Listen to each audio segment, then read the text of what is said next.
Maybe you've already begun to realise that the way you hold on to control, the way you argue with reality, has consequences far beyond this moment.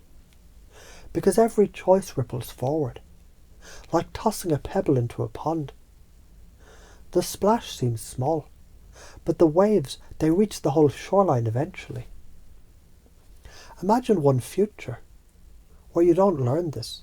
You keep gripping, clinging, demanding life follows your script. And in that future, your body grows tighter, your mind grows smaller, your joy drains like water from a cracked bucket. Decades pass, and you wake up realizing you rehearsed fear instead of living freedom.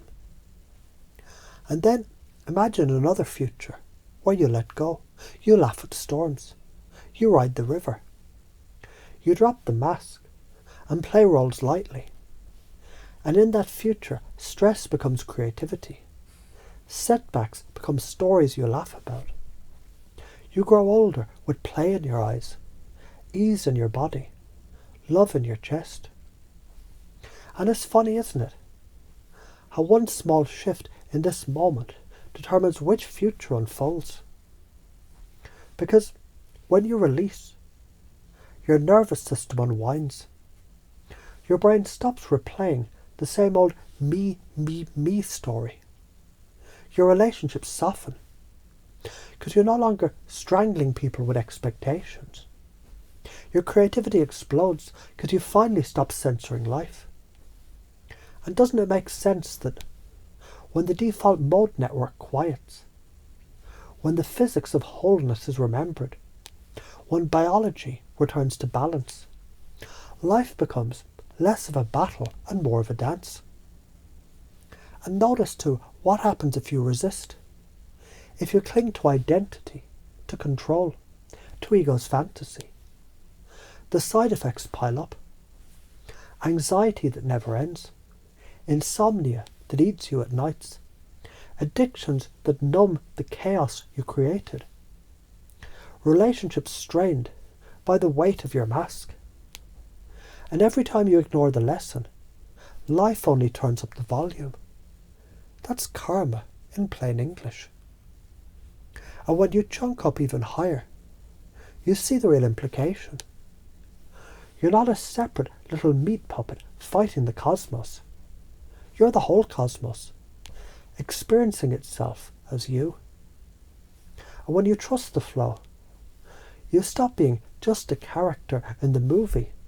You become the director, the actor, the screen, and the light projecting it all. That's why it matters. That's why letting go isn't weakness, it's alignment. And alignment is freedom.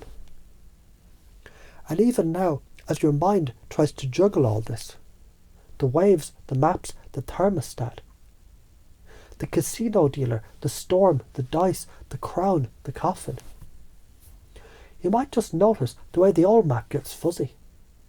And in that fuzziness, you're unconscious, it's already upgrading. Because when confusion opens the door, truth walks in quietly, naturally, permanently. And the truth is blunt. Life doesn't give a shit about your ego's story. It will slap you until you learn. And that slap isn't cruelty, it's tough love. The universe as the Father saying, wake up, stop choking, stop clinging, start living. And when you finally let go, you realise you were carried all along, and you always will be. So notice now how you already let go when you sleep, when you laugh, when you love, when you breathe. Notice how easy it is to expand that trust into more moments. Notice how good it feels when you stop pretending to drive the car and relax in the back seat, letting the road carry you. And imagine the ripple effects, health improving, creativity overflowing, relationships deepening, joy erupting, storms turning into playgrounds. And know this, life is perfection, and you are that perfection, even when your mind can't see it. because you've already begun living as freedom. And every choice from here makes that freedom more and more real.